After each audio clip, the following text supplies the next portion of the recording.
የእግዚአብሔር ቃል ሲናገር እንደዚህ ይላል። ኢያሱ 3:5 ከዚያም ኢያሱ ሕዝቡን በነገው ዕለት እግዚአብሔር በመካከላችሁ አስደናቂ ነገር ስለሚያደርግ ራሳችሁን ቀድሱ አላቸው። ጌታ የተባረከ ይሁን። የእግዚአብሔር ባሪያ ሙሴ ከሞተ በኋላ ይህንን አገልግሎት ወይንም ይህንን ሕዝብ ይዞ ወደ ከነዓን መግባትን እግዚአብሔር በእጁ የሰጠው ለዚህ በጣም ታላቅ ለሆነው ኢያሱ ለተባለው የእስራኤል መሪ ነው። እና እግዚአብሔር እንግዲህ እንደምታውቁት መተካካት ነበረ፣ በእግዚአብሔር መንግስት ላይ መተካካት ነበረ። አንደኛው ሲያረጅ ወይንም አንደኛው ሪታየር ሲያረግ ወይንም ደግሞ ልክ እንደዚህ ደግሞ አንደኛው ሲያንቀላፋ የሚቀጥለውን ሰው እግዚአብሔር ከሕዝብ መካከል ያነሳል፣ ይመርጣል። አንዳንዴ ደግሞ እያለም በላዩ ላይ ይቀባል። እንደምታውቁት ነው እንግዲህ እግዚአብሔር ሳኦል እያለ ዳዊትን ቀብቶታል። እስኪሞት አልጠበቀውም፣ እስኪያረጅ አልጠበቀውም፣ እስኪደክም አልጠበቀውም። እና ሳኦል እያለ እግዚአብሔር ዳዊትን ቀብቶ ሰውየውን 38 ዓመት ያለ መገኘቱ እንዲሁ ዝም ብሎ በጭንቅላቱ ብቻ እንዲራመድ አድርጎት ያውቃል። እና እግዚአብሔር ግን የሚቀጥል ነገር አለው። የእግዚአብሔር ሥራ አይቋረጥም። የሚተካካ ሰው የሚተካካ ነገር ካለ የእግዚአብሔር ሥራ አይቋረጥም ማለት ነው። እግዚአብሔር ዓላማው ላይ እግዚአብሔር የጀመረው ነገር ላይ በጣም ጨካኝ ነው። እግዚአብሔር በእናንተ ሕይወት ላይ የሆነ ጉዳይ ከጀመረ በእውነት በጣም ብዙ ነገር ያስጥላችኋል። በጣም ብዙ ነገር ከእጃችሁ ላይ ዞር ሊያደርግ ይችላል። በጣም የምትወዷቸውን ነገሮች ከእጃችሁ ላይ ሊነጥቃችሁ ይችላል። ዞር ሊያደርግባችሁ ይችላል። ብቻ ዓላማው በእናንተ ሕይወት ላይ ካለ አንዳንዴ በእናንተ ሕይወት ላይ ያልጸለያችሁበት ነገር ሊመጣ ይችላል። ያላሰባችሁት ነገር ሊመጣ ይችላል። እኔ እዚህ ድረስ መች ጸለይኩ መች ለመንኩ እዚህ ድረስ እግዚአብሔር ሆይ ልትሉ ትችላላችሁ። እኔ ብዙ ጊዜ አነሳታለሁ። በእርግጥ ኑኃሚንን ብዙ ጊዜ አንስቻት አላቅም። ሩትን ነው ማነሳት። እኔ ያው ሩት ስለሆነች እንትኑ ላይ ያለችው፣ ግን ሩት ለመምጣቷ ምክንያት ደግሞ ኑኃሚን ናት። ታስታውሳታላችሁ ኑኃሚንን መጽሐፍ ሩት ላይ በመሳፍንት ዘመን የተከናወነ ታሪክ ነው። እና መሳፍንት 16 አካባቢ ላይ ነው ታሪኩ የተከናወነው። ልጅቷ ለብቻ መጽሐፍ ይዛ ስለወጣች እንጂ መሳፍንት 16 አካባቢ እነ ሶምሶን ካበቁ በኋላ አካባቢ ነው። ያኔ ነው ከቤተልሔም ወደ ሞዓብ በረሃብ ምክንያት ሰዎች መጓዝ የጀመሩት። ያኔ ነው፣ መሀል ላይ ነው። እና ሩትን ይዞ ለመምጣት እግዚአብሔር ኑኃሚን የከፈለችውን ዋጋ መቼስ እንደው በእውነት እንደው መጽሐፉ ላይ ስለሆነ ብቻ እንደው አንብበን እንጽናናለን እንጂ መቼስ ኑኃሚን የከፈለችው ዋጋ እንዲህ ነው የሚባል አይደለም አይደል? በዛ ምድር ሄደች፣ ብዙ ነገር ይዛ ሄዳ ባዶ እጇን ነው አይደል የተመለሰችው። አንድ ሩት የምትባል ሴት ብቻ ይዛ ተመለሰች። ራሷ ኑኃሚን ሲሏት ኧረ ኑኃሚን እንዳትሉኝ ማራ በሉኝ አለች። ለምንድነው ማራ ምንልሽ? ከማን ጋር ተጣላሽ? ማን ነው ሕይወትሽን ያስመረረው ሲሏት ሁሉን የሚችል አምላክ አስመረረኝ አለች። ወዴት አቤት ይባላል። ሶቨሪን ነው፣ ሉዓላዊ ነው። እና ወዴት አቤት እላለሁ? ሁሉን የሚችል አምላክን ያስመረረኝ ምን ልታደርግልኝ ትችላለህ? አሁን ምን ሆነሽ ነው ማራ ምንልሽ? ተበለሻሽቷል፣ ሕይወትሽ ተዘበራርቀሻል። እጅሽ ላይ የነበረ በጣም ብዙ ነገር ነው። ስትሄጂ እንግዲህ ባልነበራት 2 ልጆች ይዛን ሄደችው። ሁሉም በሙሉ እዛ ቀርተው አንድ ኑኃሚን አንድ ሩትን ይዛን የመጣችው። ኦርፋን እንኳን ገንዘብ ማድረግ አልቻለችም። እና የሚፈልገውን ሰጥቶ በጣም ብዙ ነገሯን አስጥሏት ነው ያመጣትና አንዳንዴ እግዚአብሔር በሰው ሕይወት ላይ ሲጨክን በኋላ ላይ ነው አይደለም የሚገባን። ምዕራፍ 1 ላይ አራግፋ ምዕራፍ 4 ላይ ነው አይደል? ከ10 ወንድ ልጆች የምትበልጧ ሩት አለች። ከ10 ዓመት በኋላ ማለት ነው። አሁን ያንን ታግሶ መራመድ፣ በእግዚአብሔር ፕሮግራም ውስጥ ጨክኖ መሄድ። ሁሌ ነው የምነግራችሁ፣ ክርስትና የሆነ ሰሞን ብድግ ብለን ዘለን ጣራ ምንነካው ሳይሆን መቆየት ነው። ኮንሲስተንሲ ነው። ከእግዚአብሔር ጋር በመኖር የምንማረው ነገር በጣም ብዙ አንብበን ከምናገኘው ይበልጣል። እና እንደዚህ መጽሐፍ ላይ ያሉ ሰዎች በጣም ብዙዎቹ ረጅም መንገድ ወክ አድርገው ከእግዚአብሔር ጋር አብረው ኖረው እግዚአብሔር ማን እንደሆነ በሕይወታቸው ላይ ነው አግኝተው ዲፋይን ያደረጉት። እግዚአብሔር ማለት ያሉትና ከነዛ ባለ ታሪኮች መካከል አንደኛው ዛሬ ይኸው እዚህ ያነበብነው ኢያሱ የሚባለው አውሴ ኢያሱ ይባላል። አውሴም ኢያሱም የራሱ ስም ነው። አውሴ ይባላል። አውሴም ድነት ማለት ነው። ኢያሱ ማለት እግዚአብሔር ያድናል ወይንም እግዚአብሔር ድነቴ ነው እንደማለት ነው። ሁለቱም አዳኝ ነው ድነት ነው። እና ይህንን ብላቴና እግዚአብሔር በሙሴ ምትክ እንዲሆን ከተመረጡት ከ12ቱ ነገድ አንዳንድ ሰዎች መካከል እግዚአብሔር አይኑን በዚህ ብላቴና ላይ ጣለበት። እንደምታውቁት ከግብፅ ምድር በብላቴንነታቸው ከወጡት መካከል ከ19 ዓመት በታች ከሆኑት መካከል ከነዓን የገቡ ይሄ ልጅና ሌላኛው ደግሞ ካሌብ ይባላሉ። ሁለቱ ናቸው የገቡት። ያኛውንም እግዚአብሔር አይቶት ካሌብ እንደሌሎቹ አይደለም፣ ልዩ መንፈስ ላይ ያለበት አለ እግዚአብሔር። ስለዚህ የረገጠውን ምድር እንዲወርስ አረገዋለሁ ብሎ እግዚአብሔር ፕሮሚስ አረገለት። ግን እድሜያቸው ቀላል አልነበረም። አሁን በዛ ዘመን ሰው ረጅም ዘመን ስለሚኖር ከዛ አንጻር ነው ወጣት የሚመስሉን እንጂ አሁን ካሌብ የምታስታውሱ ከሆነ ኢያሱ ጋር መጥቶ እኮ እግዚአብሔር የተናገረኝን ምድር ስጠኝ አለው። ስጠኝ አሁን እዋጋለሁ እወርሳለሁ ምናምን ሲል የስንት ዓመት ሰው ነበር? 85 ዓመቱ ነው። እና ለኢያሱ የሚጠቅስለት ሪፈረንስ የዛሬ 45 ዓመት አለው። እናንተ የዛሬ 45 ዓመት በጌታ ነበራችሁ? 45 ዓመታችሁስ ነው? ተውት በጌታ መሆን እና ይሁ ኮንሲስተንስ ጽናታቸውን ይዩት፣ የት ድረስ እግዚአብሔር እንደሚከተሉትና የዛሬ 45 ዓመት በቃዴስ በርኔ የእግዚአብሔር ባሪያ ሙሴ ሲናገረኝ እንደነበርኩት ዛሬም ጉልበታም ነኝ። 45 ዓመት ይሄንን ፕሮሚስ ኪፕ አድርጌያለሁ። እግዚአብሔርን በጽናት ተከትየዋለሁ አለ። እግዚአብሔርን በጽናት የተከተለው ቤተ መንግስት አይደለም፣ ምድረ በዳን የተከተለው። ደመናው ሲሄድ የሚኬድበት፣ ደመና ሲቆም የሚቆምበት፣ ጊንጥና እባብ ባለበት እፉኝት እየነደፈ አጠገቡ ብዙ ሰው የሚያራግፍበት ምድረ በዳ ላይ ነው እግዚአብሔርን በጽናት ተከትየዋለሁ አለ። ኮንሲስተንሲ። ስለዚህ እግዚአብሔር መጣና እንዲህ ያለ ባሪያዬ ካሌብ ልዩ መንፈስ አለ ላዩ ላይ እና አወርሰዋለሁ፣ የረገጠውን መሬት እሰጠዋለሁ አለ እግዚአብሔር። እና የታመንኩ ነኝ ለዚህ ሰው እና ያ ካሌብና ይሄ ኢያሱ ሁለቱ ናቸው ወደ ከነዓን የመግባት እድል የነበራቸው። ሌላውስ በሙሉ ምድረ በዳ ቀርተዋል። ዛሬ የሚወርሰው ትውልድ በሙሉ ከግብፅ ሲወጣ ከ19 ዓመት በታች የሆነና ምድረ በዳ የተወለደ ነው በሙሉ። አንዳንዱ የዘጸአትን ታሪክ በስሚ የሰማው፣ አንዳንዱ በጣም ልጅ ሆኖ ነው ያየው። የዛሬ 40 ዓመት ገደማ የተከናወነ ታሪክ ነው። ለአንዳንዶቹ ብለርድ እያደረገ ነው። ባህር ተከፍሎ ነበር በልጅነት ትዝ ይልሃል ስትለው ይመስለኛል ይላል። ከ19 ዓመት በታች ነው። ምናልባት የ10 ዓመት ልጅ ሊሆን ይችላል። ዛሬ 50 ዓመቱ ነው። በ10 ዓመት ትዝ ይልሃል ስትወጣ አያስታውስም። ግን እየተነገረኝ ነው የመጣሁት። ኢያሱስ ያስታውሰዋል፣ ያውቀዋል። በእግዚአብሔር ባሪያ በሙሴ እግር ስር እግር በእግር እየተከተለ ነው የመጣው።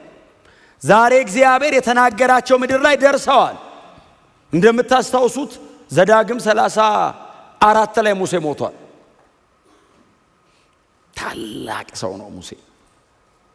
እኔ መጽሐፍ ቅዱስ ከፍቼ ሳነብ አንዳንዴ እምባ ይለኛል እነ ሙሴን ሳነባቸው።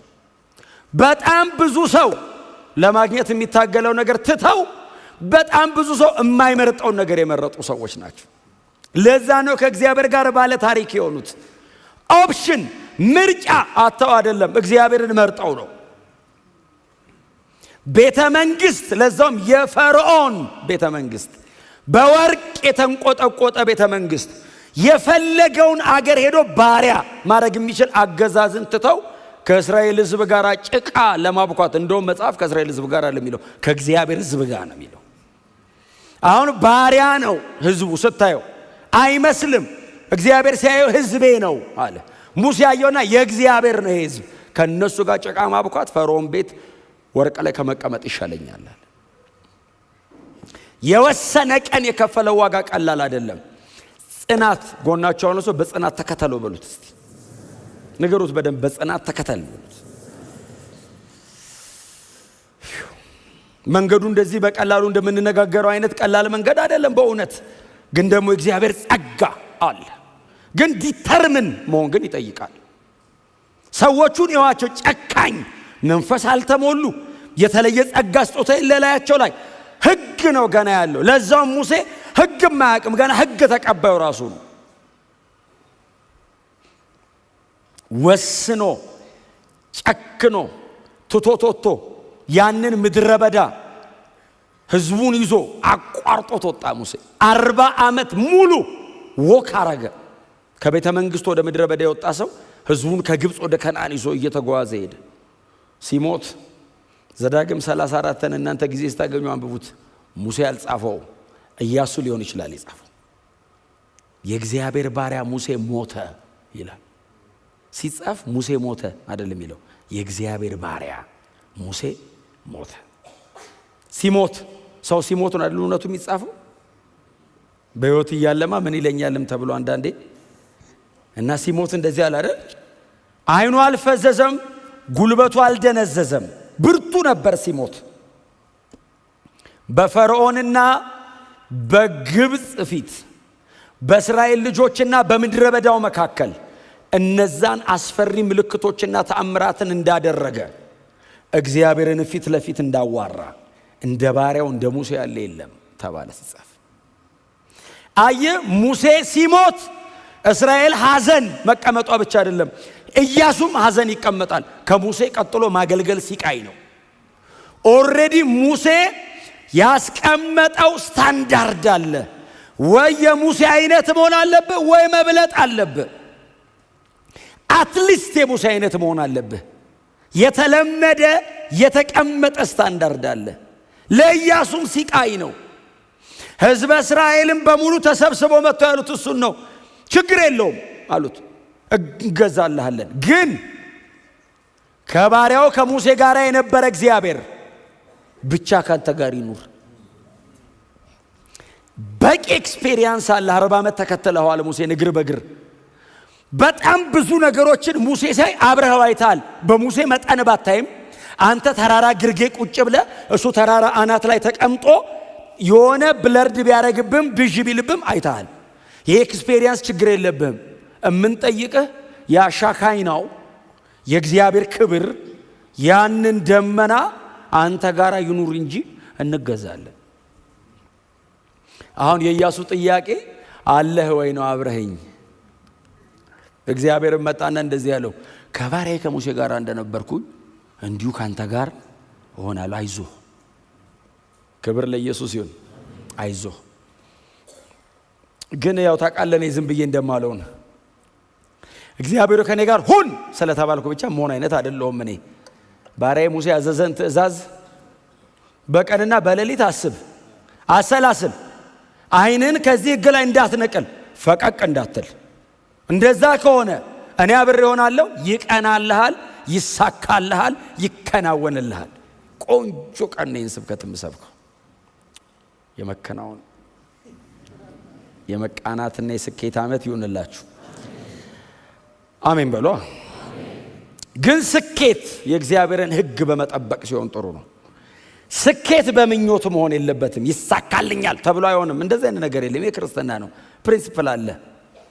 እግዚአብሔር የሚፈልገውን ከኔ ሲያገኝ ነው ስኬት እንጂ ስኬት አንዳንድ ነገሮች አይደሉም። ስኬት እግዚአብሔር ከኔ ጋር መቆሙ ነው። እግዚአብሔር ካንተ ጋር ካለ ምንም ነገር አብሮ ይኖራል።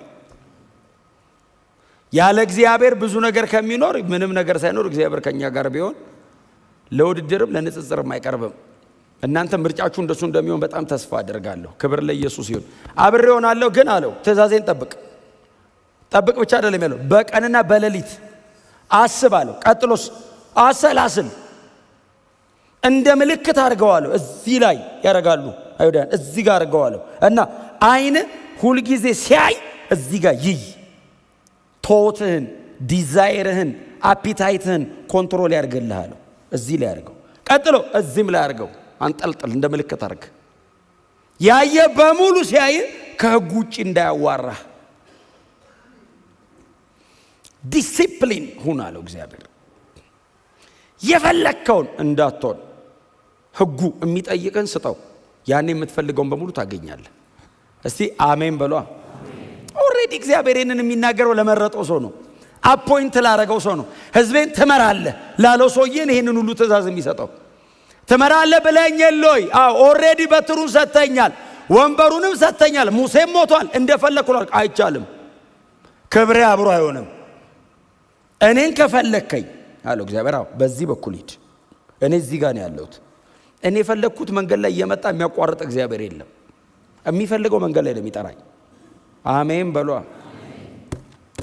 እና ከኢያሱ ጋር ዲል አድርገው ጨረሰው። አሁን ወደ ህዝቡ መጥቷል። የህዝቡ ልንገራችሁና ይብቃኝ። እስራኤል ወደ ከነዓን መጣች፣ ወደ ከነዓን ደረሰች። እንዳልኳችሁ በጣም ብዙ ህዝብ ነው። 1.2 ሚሊዮን አካባቢ ይመስለኛል። ዘውልቅ መጽሐፍ ላይ ሄዳችሁ ማንበብ ትችላላችሁ። 1.2 ሚሊዮን አካባቢ ነው። ወንዶቹ ብቻ 600,000 ናቸው። ዘውልቅ ማለት ቁጥሮች አይደል? ትርጉሙ ነምበርስ ቁጥሮች እንደማለት ነው። ዘውልቅ ምዕራፍ 1 ላይና የመጨረሻው ምዕራፍ ላይ ሁለቱም ጋር ስታቲስቲክስ አለ፣ ይቆጠራል። ህዝብ ስታቲስቲክስ ይቀመጣል። ሲቀመጥ ምዕራፍ የመጀመሪያዎቹ ምዕራፍ ላይ ያለው ቁጥርና መጨረሻ ላይ ያለው ቁጥር ተመጣጣኝ ነው። የዘውልቅ መጽሐፍ ማለት ከአምስቱ የሙሴ መጽሐፍት መካከል በሳይዝ ትንሹ ነው። ረጅም ዓመት ግን እሱ ነው። 38 ዓመት ተኩል ነው ዘውልቅ መጽሐፍ። እነ ዘጸአት እነ ዘሌዋውያን እነ ዘዳግም ምናምን ባይዘው 1 ዓመት ተኩል አይሞሉም። 38 ዓመት ተኩል ዘውልቅ ነው። የእስራኤል ግን በጣም አጭሯ መጽሐፍ እሱ ነው። ብዙ ህዝብ አልቆ አዲሱ ትውልድ የተተካበት መጽሐፍ ነው እና የወጣውን ህዝብ ታክቶ እግዚአብሔር ከሥራ አውጥቷል። ሌላ